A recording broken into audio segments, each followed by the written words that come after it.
I'm Karen Langlois, a member of the Healthcare Industry Group here at Cohn-Resnick. Gary Straker is our presenter today. Gary is a principal partner in the Compensation and Human Resources Division. He is a compensation management and certified employee benefits specialist.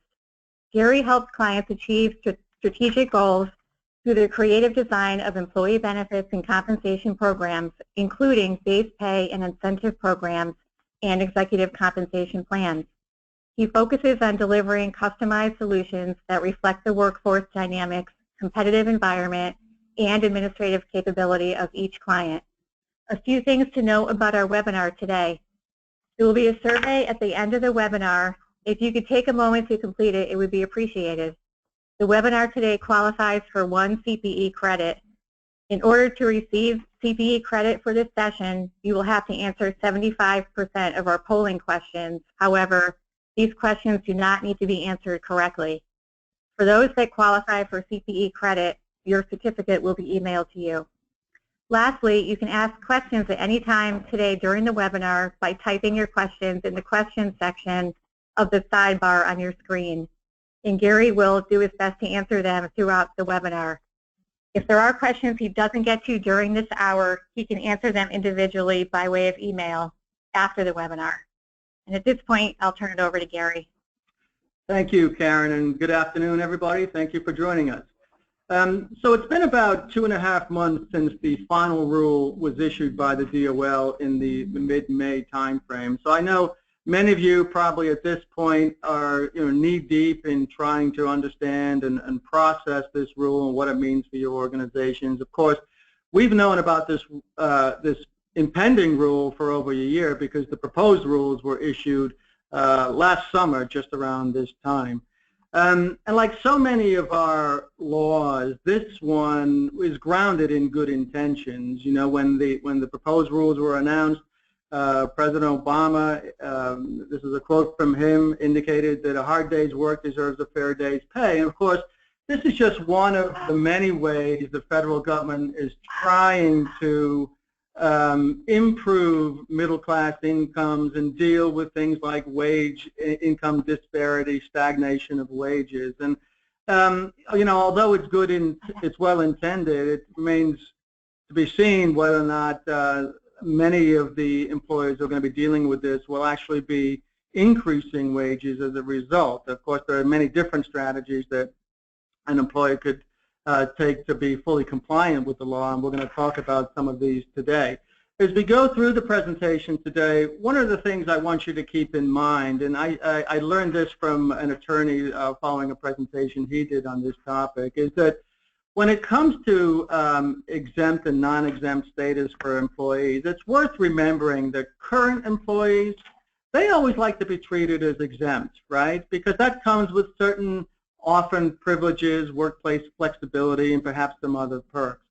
But former employees, they like to be treated as non-exempt, okay? So they're the ones that may come back to you at some point down the road and make a claim against you as an employer, indicating that they should have been paid overtime for all those hours in excess of 40 they have worked. So when it comes to exempt, non-exempt status, really there's no risk associated with treating an employee as non-exempt and making them eligible for overtime. The risk really comes with treating an employee as exempt who may not be fully classified as an exempt employee under the rule.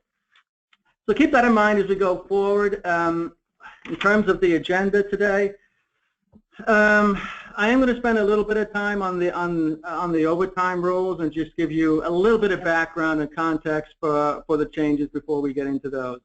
We'll talk a little bit about the overall financial impact, and some of you, I'm sure, probably have a sense of what the financial impact is to your organizations. And then we'll get into some of the key provisions of the change. And really, on their face, the changes are really quite simple, so we won't need to spend a lot of time on that. But we will spend a few minutes exploring some of the major issues and concerns that employers are going to have to address and deal with this change, and talk about some of the strategies that could be implemented in order to be fully compliant. In terms of who's covered by the FLSA, well, it's basically everybody. From an enterprise level, in terms of an employee perspective, the law applies to all private, government, and nonprofit businesses who have business in excess of $500,000 a year. So that's, a significant number of employers. There are also named enterprises, specific enterprises that are subject to the FLSA regardless of their business volume. Of course, hospitals are included in that group, as are medical and employers that provide care for nursing home residents. Even if an employer is not subject to the enterprise level coverage of the FLSA, it may very well be that their employees could be. So for instance, if a small employer who did less than $500,000 worth of business had any employee who was involved in interstate commerce, well, that employee may be subject to the FLSA rules. And what does that mean? Well, let's say you had an employee who ordered office supplies from a provider or a vendor from out of state. Well, that person, that individual, that employee, I should say, would be subject to the FLSA. Just to make sure you're still here and paying attention, we're going to ask you a polling question. And this one's fairly straightforward. Maybe some of you know this. In what year did the U.S. Department of Labor last make substantive changes to the Fair Labor Standards Act? 2002, 2004, 2006, or was it 2008? And we'll give you a moment to respond.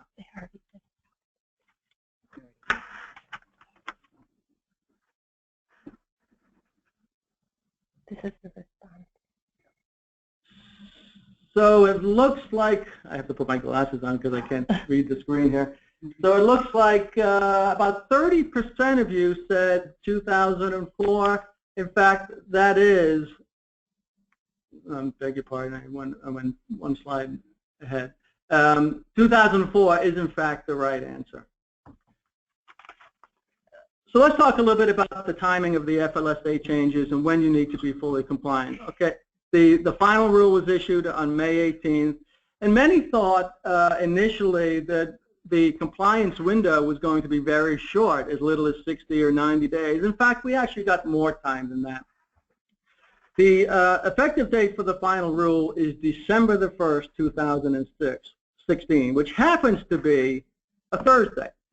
So let's say your payroll runs on Friday, December 2nd, and you're really going to have to back up a little bit and probably make sure that all your systems and processes, all of your policies are fully implemented, that your systems have been updated so that when you pull the trigger on that final payroll prior to December 1st, you are fully compliant. As a practical matter, what that means is that employers are probably going to have to, I suspect by the middle of October, perhaps even early October, have a pretty good idea how they're going to approach this change in the FLSA overtime rules, and that is they're going to have to probably be pretty clear about what they're going to communicate to employees and what policies they're going to implement and put in place in order to be fully compliant. Now, there is a couple of exceptions to that effective date. One is for providers, Medicaid-funded providers of individuals with intellectual and development disabilities, and these are small residential providers defined as those with fewer with 15 or fewer beds. So if you're on the call and you fit into that category, you have a reprieve, and you wouldn't need to worry about this until 2019. There was also another change which was announced earlier this month. The economic crisis in Puerto Rico has prompted the passage of something called the Puerto Rican Oversight Management Economic Stability Act, which was passed in late June, which basically allows the employers in Puerto Rico to not have to worry about this for potentially at least another 2 years. So if you're not in either one of those categories, December 1st is the date that you should be focused on. In terms of the impact of this law, the DOL did put out some initial numbers to talk a little bit about the financial impact and the numbers of employees that would potentially be newly classified as non-exempt employees as a result of the change. And nationally, the prediction is that about $1.2 billion will transfer, in income will transfer from employees to employees as a result of this change. And that comes from about 4.2 million employees potentially having to be reclassified as non-exempt employees and subject to overtime payments. And I will tell you, in terms of the distribution of employers that will be impacted, certainly there are some that will be more severely impacted than others. Nonprofits come to mind, certainly in educational institutions, but even in the medical service provider area, there are certainly a number of jobs that you're going to have to take a look at. Let's spend just a few minutes reviewing under the current rules what the FLSA white-collar exemptions are. So this is FLSA 101. Hopefully most of you have some familiarity with this, but there are basically 3 tests that have to be passed in order for an employee to be treated as an exempt employee not subject to the overtime provisions. The first test is something called the duties test. Now, there are in fact a number of different duties tests. There's an executive duties test, which basically says that if you managed a key part of the enterprise or involved in supervision of 2 or more employees, you could potentially be treated as an executive. The other one is the administrative duties test. This one is the area where most employers run into difficulty. The administrative duties test basically says that if you work with independent discretion and judgment over matters of significance, to use the language in the statute, then you could potentially be subject to, or could potentially be treated as an exempt employee. And the last one is the professional duties test. And the professional duties really applies to those individuals who, through an advanced course of study, would qualify for the professional duties test. So things like nurses and doctors, for instance, would fall into that category. In addition to the duties test, there's something called the salary basis test, which is an easy test to, an easy threshold to pass. This basically requires an employer to provide a fixed salary, which is not subject to any reduction as a result of the amount of time an employee might work. Let's say, for instance, if they had to take some time off, unscheduled time off to care for a sick child, for instance. And then the last part of the 3-prong test is the salary threshold test. In fact, there are 2 salary threshold tests. There is the standard test, which applies to most employees, and then there's a test for highly compensated workers. And the highly compensated workers salary threshold test basically permits an employer to treat highly compensated individuals as an exempt employee by applying a less rigorous, less stringent version of the duties test. So it just makes it a little bit easier to be able to pass those 3 tests. Now, there are certain positions that are not subject to the salary threshold test. Teachers are certainly one of them. In addition to that, doctors, for instance, are also not subject to that salary threshold test. So let's talk about the major change, which is the salary threshold test under the final rule. Currently, the test is basically $455 a week, which is equivalent of $23,660 a year. And if you were to be paid above that amount and satisfy the other components of the test, then you could be treated as an exempt employee. And of course, that's the big concern that certainly the federal government had. That threshold test hasn't changed since 2004. That $23,000 is actually below the federal poverty limit for a family of 4. The new salary threshold test is actually being set at the 40th percentile of earnings of full-time salaried workers in the lowest wage census region. Okay, so what the federal government is going to do is they're going to use data from the Bureau of Labor Statistics, and that data is published and produced quarterly. And they're going to peg the salary threshold test to whatever is the 40th percentile. And the lowest cost region currently in the United States happens to be the southern region. And it's likely that that will continue going forward. So if you're an employer in the Northeast, which is maybe a higher cost region, perhaps on the West Coast, maybe some metropolitan areas, this represents perhaps a slight reprieve from the original proposed rule, which was going to base the salary threshold test on a national wage 40th percentile. In addition to the standard salary test, there is an increase in the highly compensated workers' salary threshold. Currently, that is $100,000 a year. And again, if you make that much money, you may be treated as exempt in terms of the duties by having a simplified and less rigorous duties test applied.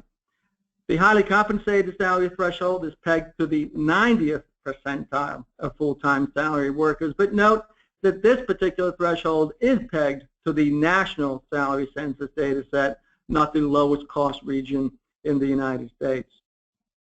And lastly, the most significant, one of the most significant points to remember about the salary threshold test is that it will now change.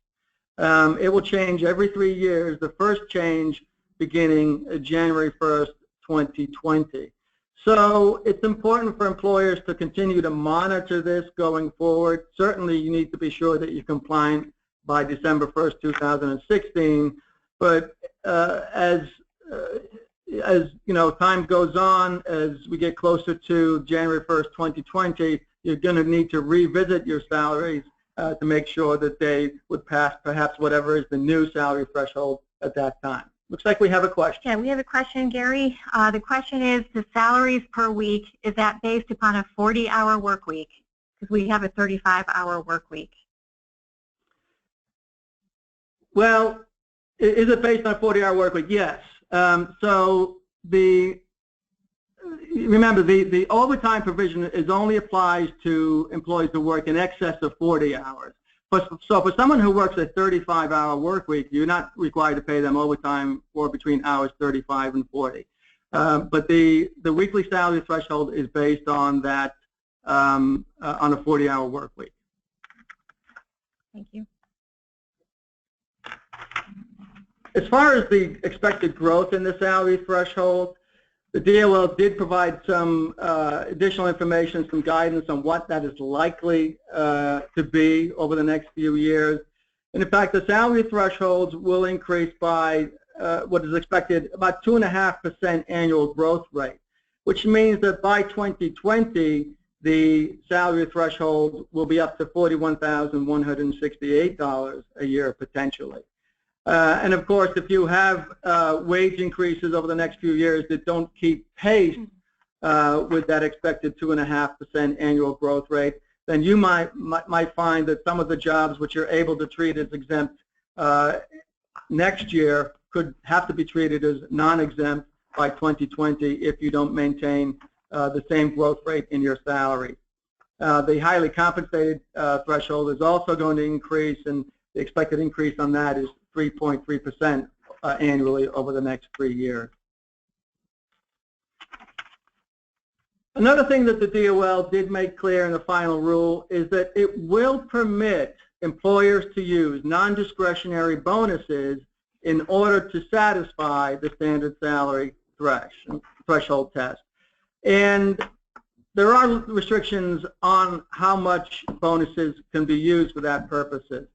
The maximum that can be used is 10% of the standard salary level, which basically means that bonuses payments would have to be capped at about $4,740 a year in order to be used to satisfy the standard salary threshold test. In addition to that, there are also other requirements with regards to the payments of those non-discretionary bonuses. They must be paid on a quarterly or more frequent basis. Okay. Now, most of the incentive compensation programs that I see are generally structured around an annual performance period. whereby the annual performance period of 12 months would determine whether or not an employee would be eligible for any kind of a non-discretionary incentive payment. So as a practical matter, for a lot of employers, this may not be particularly helpful, unless, of course, they were willing to change how they administer their pay-for-performance programs to make sure that payments were made more frequently than on a quarterly basis. And I'm not quite sure that for many employers that is even possible or viable. It is possible for an employer to make a catch-up payment within a certain time frame in order to achieve that salary threshold as well. Discretionary bonuses, unlike non-discretionary bonuses, they cannot be used to satisfy any portion of the salary requirement.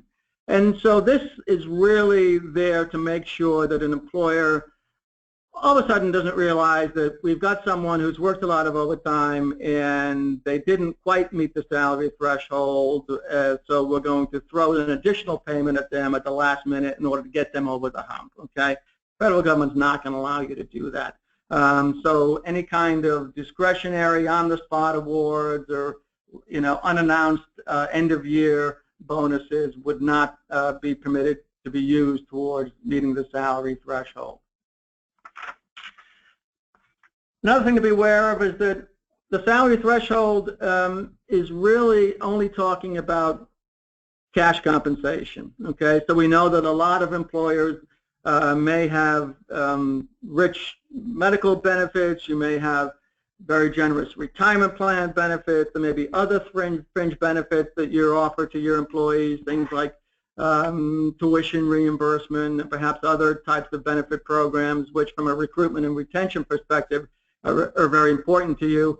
However, none of that will count towards meeting the salary threshold, which does beg the question whether or not employers will spend time looking at what their total compensation package might be as a result of this change.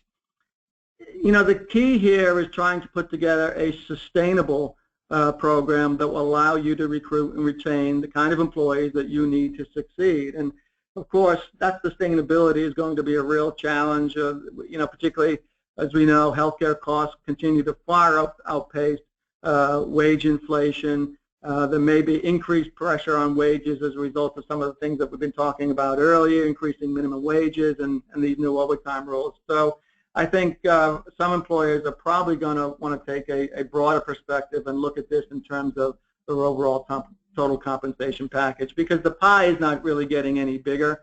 It may just be a case of slicing the pie in a way that best serves the needs of your organization. I'm going to share I know that most of you on the call don't work for public sector employees, but I'm going to share this with you just to help you be aware of this provision. Public sector employees have a special rule which allows them to use comp time, compensatory time, in lieu of making overtime payments. And so that would basically allow a public sector employee to say, you know what, we're going to give you time off over the next pay period or next month because we recognize that you worked in excess of 40 hours. Of course, that's subject to certain rules and agreement between the employer and the employee. As a private sector employee, you can't do this, okay? So if anybody's thinking that you might be able to do this, or even if you've done it in the past, be aware that that's only applicable to public sector employees. Now, we talked a little bit about the duties test. Important to note that there was some speculation when the proposed rules came out that the duties test might change. In fact, the DOL did solicit comments on from employers regarding the duties test to determine whether or not that the duties tests were still applicable and still workable as far as helping determine which employees could be treated as exempt.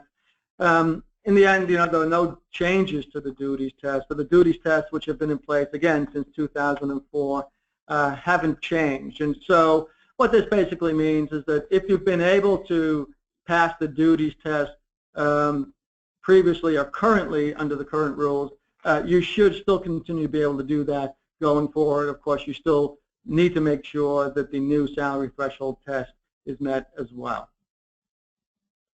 I have another polling question here. According to a history on the U.S. Department of Labor website, how much did the minimum wage increase in 1949? Was it A, from 25 cents to 40 cents, from 40 to 75 cents, from 75 to $1, or from $1 to $1.15? We'll give you a moment just to key in your responses.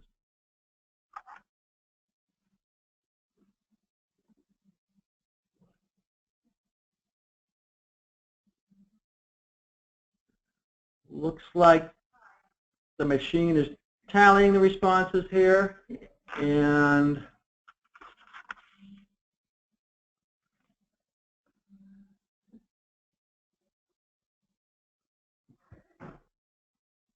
just waiting another moment here. It's doing what it's doing. You see some lines moving across the screen.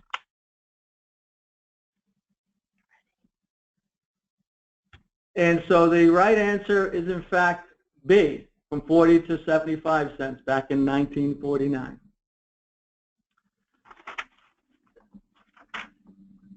So let me talk a little bit about the primary duties test. So we know that the duties tests haven't changed, and so it's important as employers begin to look at the new rules and determine whether or not current employees may continue to be treated as exempt employees, that they really have a good understanding of what constitutes the primary duties for their employees. And certainly this may require some employers to update their job descriptions. It may require you to revisit some of your jobs that perhaps have evolved over time, and it is important to remember that you should be able to document what the primary duties are in your job descriptions. But this is really more of a qualitative test rather than a quantitative test, but generally speaking, if you spend more than 50% of your time doing exempt duties, you probably will be able to satisfy the duties test.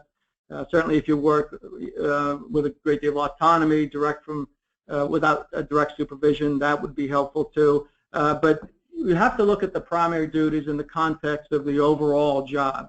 And I know that in talking to some employers, some folks have been thinking about redefining roles, combining jobs, multiple jobs into a single position. But the focus on determining whether or not you can pass the duties test is really going to be based on the primary duties. So it's worth keeping that in mind. So in the medical services area, we know that some number of jobs would be treated as exempt just by the nature of their either professional exemptions or perhaps in some cases they may satisfy the administrative exemption. But doctors, for one, are considered learned professionals. They would be always treated as exempt, and of course it doesn't matter how much you pay a doctor as it relates to the salary threshold, because the salary threshold doesn't apply. Of course, the market dictates what doctors are paid, but those exemptions would apply to dentists, optometrists, and podiatrists as well. We also know that nurses generally would satisfy the professional exemption as it's written into the current duties test, but we know that the market generally does not pay or treat nurses as exempt employees. Most nurses, particularly those who work in a hospital environment, are eligible for overtime, and they're treated as hourly paid employees. You know, there are some exceptions I see from time to time.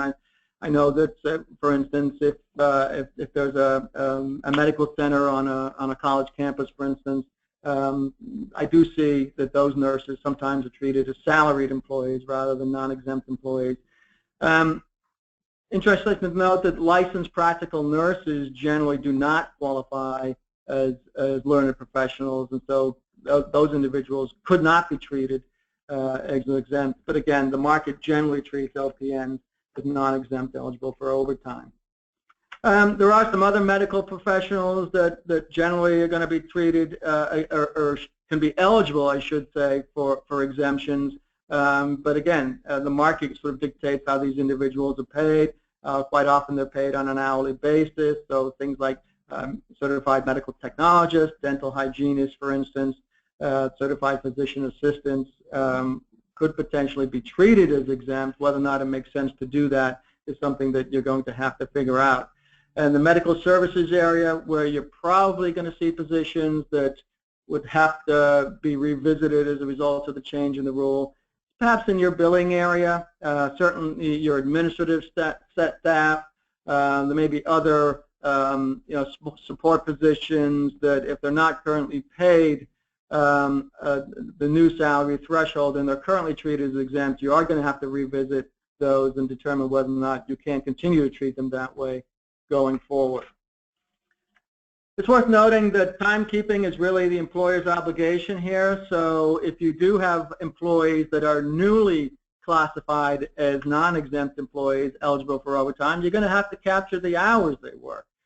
And for some employers, they may not have the administrative systems or processes or record-keeping protocols in place and to be able to do that accurately.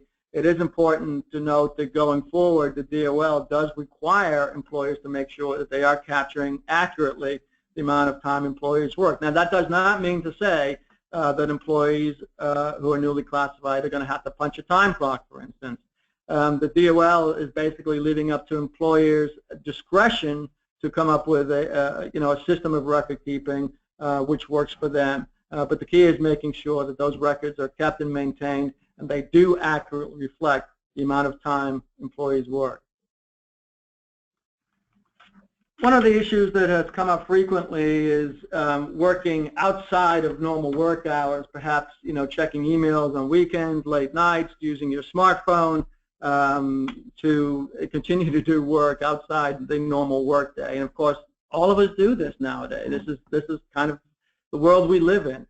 And there was no specific guidance in terms of what constitutes de minimis time spent using electronic devices outside of the normal workday, for which payment compensation would not need to be paid. So this is a little bit of a gray area. Hopefully we are going to get some guidance from this at some point down the road. But generally speaking, if you don't have a policy in place regarding the use of electronic devices outside of the normal work schedule, it might be worth putting something in place. If an employee does work outside the normal work schedule, and let's say they're newly classified as non-exempt, and that puts them into an overtime situation, the employer does have the responsibility to actually pay them overtime, even though you may forbid or put a policy in place that forbids employees from using electronic devices outside of the normal workday. That doesn't mean that you don't have an obligation to pay them. You can certainly discipline them for not following the rule, but if they are doing it and you're aware of it and they work in excess of 40 hours as a non-exempt employee, you have to pay them the overtime. Question often comes up about part-time employees. Can we prorate the standard salary test? Well, the answer is that there is no salary test for part-time employees. So the answer really there is no. As far as part-time employees are concerned, your obligation basically is to pay them overtime if they work in excess of 40 hours, and at least pay them minimum wage. Okay, so that means that you're going to again have to track their hours. You're going to have to make sure, however you pay part-time employees, that they at least are paid the minimum wage. Gary, we have another question from a participant. The question is, would social workers fall under the medical exemption? Would social workers fall under the medical exemption? I think we probably mean to say the professional exemption. And my sense is that social workers who work with a great deal of autonomy and discretion and make decisions over substantive matters would probably satisfy the administrative exemption, not the professional exemption.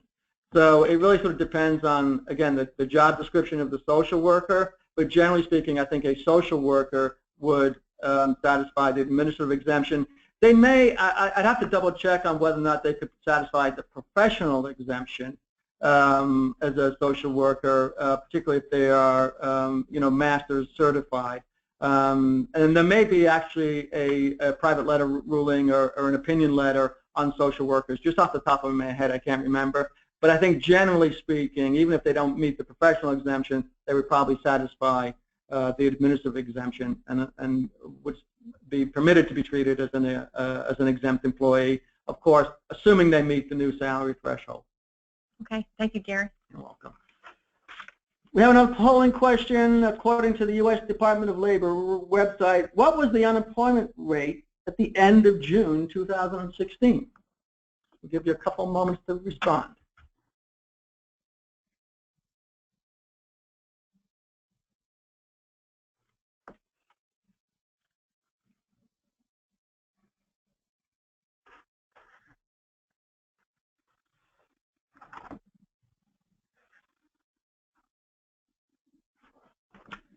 Okay, it looks like we have the vast majority of folks are selecting C.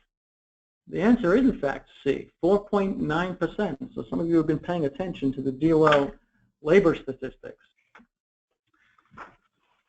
Okay, let's move on.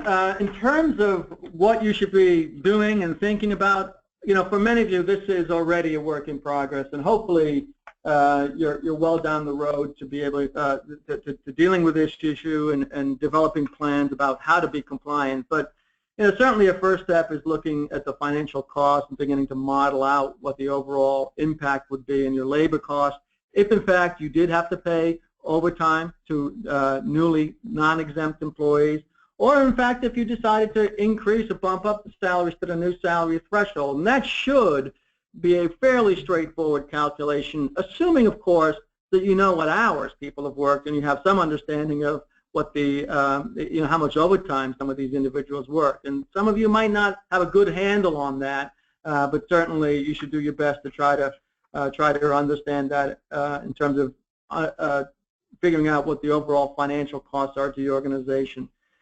There are lots of other issues that this raises as well. Certainly from an organizational and cultural perspective, treating an employee as an exempt employee is quite often a status thing for those lower level exempt employees, and so having to revisit their exemption status and tell employees that they have to be treated as a non-exempt employee as a result of this new law is probably not going to be well received. That will be perceived, I think, negatively by a lot of employees, and so it's going to be important that your employees and your managers really understand what the context of this change is. You want to make sure that these folks continue to be engaged, hopefully, and don't get demoralized as a result of being reclassified. Another question? We have a follow-up question to the previous question. To clarify on the social workers, would they be exempt from the salary test as mental health therapists? No. That's the question. No. Okay.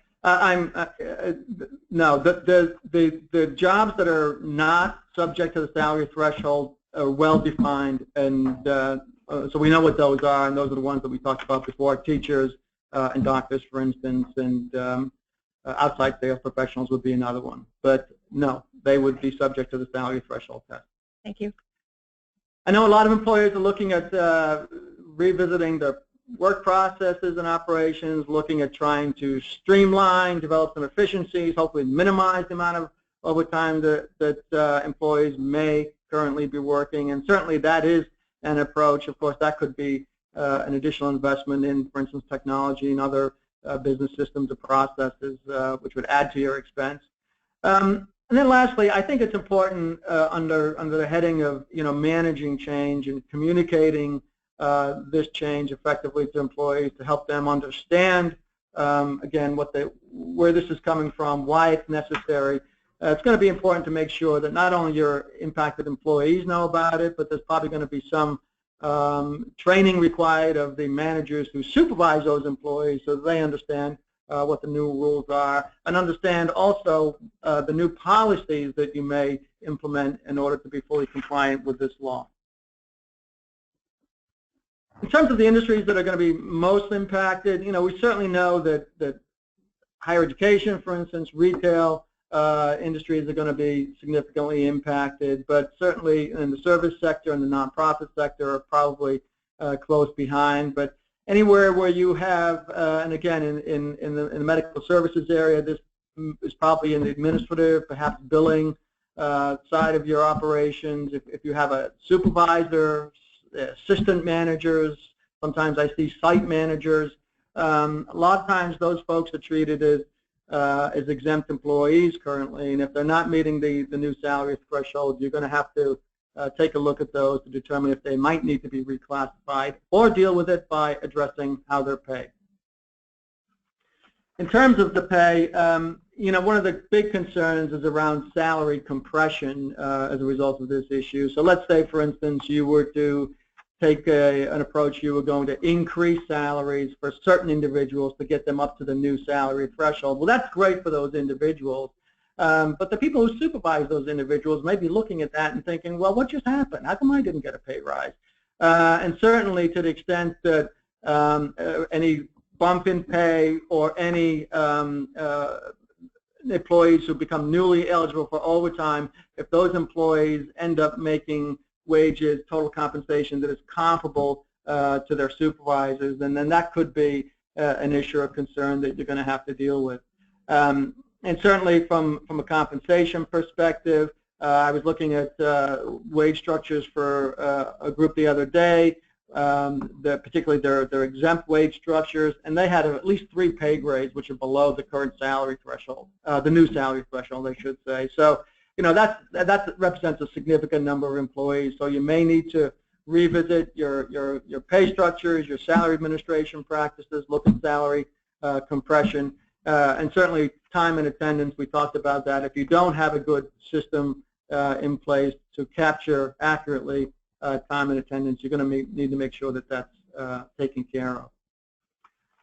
As far as strategies are concerned, there's no right or wrong answer here. I think so long as you're compliant at the end of the day and you're doing what is best for your organization and hopefully something that is sustainable, there are lots of different approaches you could take. It's early days yet. I know that everyone is dealing with this really at the same time, so it's difficult to say whether or not a particular consensus has emerged around how to treat a particular type of job. But certainly, increasing the base salary to meet the new salary threshold is one approach. I will tell you, I've done this presentation to a number of groups live, and I've never seen anyone raise their hand and suggest that was going to be their preferred approach. Most are looking at other ways of trying to get compliant. Certainly, you could maintain the current base salary and pay overtime. Incidentally, as a result of this law, it does mean to say that you have to pay someone on an hourly basis. You could still treat a non-exempt employee as a salaried employee. The key, though, is making sure that you pay them overtime in excess of 40 hours. And, of course, calculating the overtime has to be done appropriately based on whatever that salary is. But, certainly maintaining the current base salary and paying overtime, well, that's going to increase your labor costs as well. So that's a bit of a challenge for a lot of employers.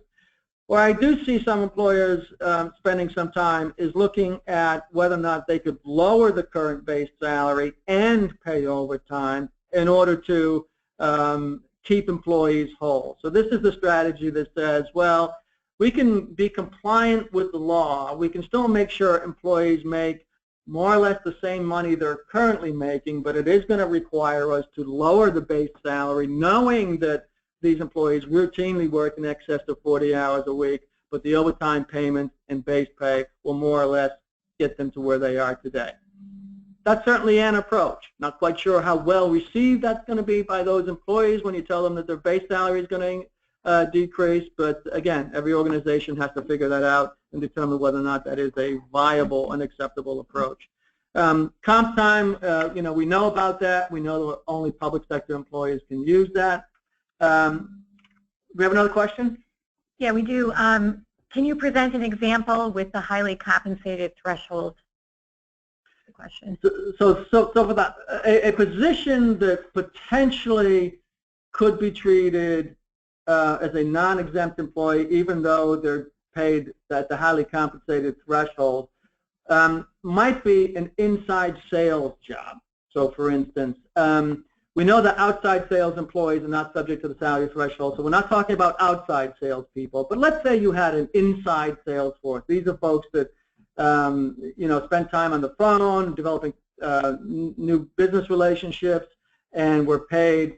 Let's say they were paid on a commission type of a basis or some sort of incentive compensation that got them to the highly compensated threshold. The duties test, however, is something that they may not be able to pass. So an inside sales job, I could foresee them, even though they're being paid at that high level, not meeting the duties test, and therefore would have to continue to be treated as a non-exempt employee. So that's one example that comes to mind. Thank you, Gary. So we talked a little bit about changing business processes and operations to try to improve efficiency and minimize overtime. Certainly, that is worth looking at, and I'm sure a lot of employees are going to take that approach. Some of you might have to redefine your job roles, perhaps combine jobs, right, in order to come up with an approach or strategy that is workable from your perspective and, again, allows you to be compliant with the law. But as you're redefining those jobs and roles, it's important to remember that exemption is really going to focus on what the primary duties are. So the primary duties do need to be well documented and understood. Of course, another approach is to hire additional part-time workers. If you have a situation where you have employees who have to routinely work overtime in order to get the job done, and going forward, perhaps you feel as though you can't pay them the overtime amounts in order to be fully compliant with the law, then one option is to look at part-time workers. Again, that may be viable in some situations. In many, perhaps it's just not a workable solution. We have our last polling question, this is the last one of the presentation. Have you ever read the poster displayed in your office describing the rights and obligations under the law for workers and employers? I'll give you a moment to just respond to that one.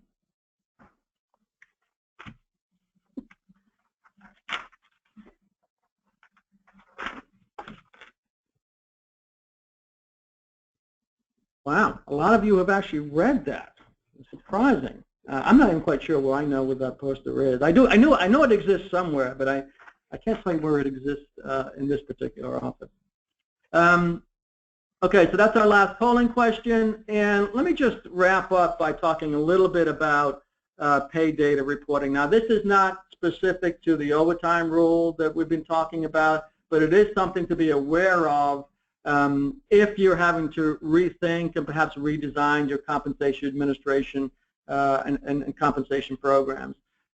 Earlier this year, there was a new rule that was issued by the EEOC regarding reporting of pay data, which will become effective. Originally, it was supposed to be effective in 2017, but that date now has been pushed out to 2018. But essentially, what this is trying to do is address issues of pay disparity based on gender and race and ethnicity. And this is a new requirement. Employers are going to have to do this come 2018. And so if you're having to rethink and redesign your overall compensation practices, you do want to spend some time looking to make sure you don't have creating a sort of a disparate impact for how you pay individuals, and make sure that you're not going to run into trouble with the EEOC reporting at some point down the road. So something just to be aware of. So that concludes our presentation on the FLSA overtime rule. I think we have a couple moments for questions if people would like to send those in, and we'll do our best to respond.